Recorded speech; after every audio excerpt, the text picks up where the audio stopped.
L'ambition de la radiographie du coronavirus, c'était de ramener de la science dans le brouhaha qu'il pouvait y avoir dans l'information autour de l'épidémie. Il y avait tout le monde découvrait un peu ce qui était en train de se passer, il y avait beaucoup de confusion et l'idée c'était à la fois de déconstruire les fausses rumeurs ou les fausses informations qui circulaient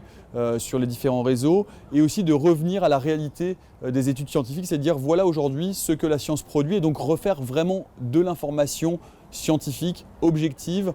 avec l'aide de scientifiques spécialistes, que ce soit des virologues, des infectiologues, des épidémiologistes qu'on consultait systématiquement pour vraiment avoir accès à la réalité de la recherche en train de se faire sur l'épidémie.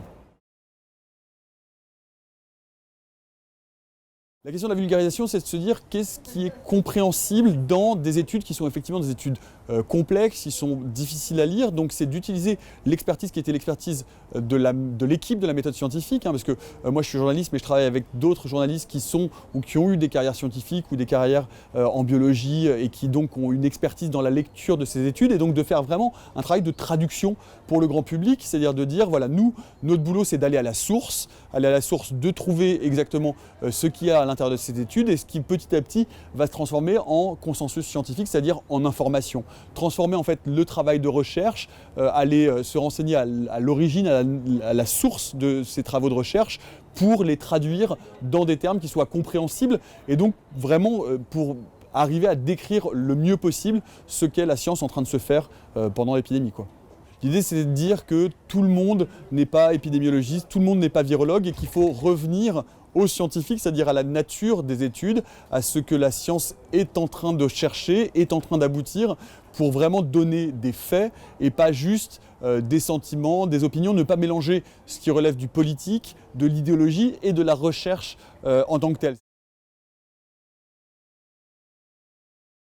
Quand on a une culture scientifique initiale ou quand on a travaillé sur des sujets scientifiques, on a un certain nombre de réflexes qui permettent de discerner ce qui est important de ce qui l'est moins, ce qui est solide de ce qui l'est moins. Ça permet de prendre des précautions épistémiques, c'est-à-dire d'éviter de tomber dans l'accroche, la titraille facile, de dire ah ben voilà, ça c'est fait, fin de partie pour tel truc ou pour tel truc, ou de tomber dans des raccourcis qui finissent par dénaturer et par fausser la réalité de l'information scientifique. Le problème, si vous voulez, du journalisme scientifique, c'est que la science ne détient jamais une vérité absolue. La science, c'est jamais tout blanc ou tout noir, c'est voilà ce qu'on sait jusqu'à preuve du contraire. Si dès le départ, on donne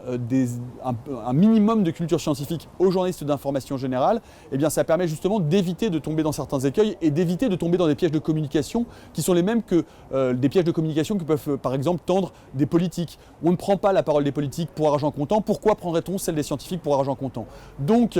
donner une culture scientifique aux journalistes d'infogénie, ça permet bien de se prémunir contre un certain nombre d'écueils dont on a vu que pas mal de médias n'ont pas évité précisément pendant cette crise en cédant à des accroches un peu trop faciles ou en donnant la parole à des personnes dont la démarche scientifique était discutable.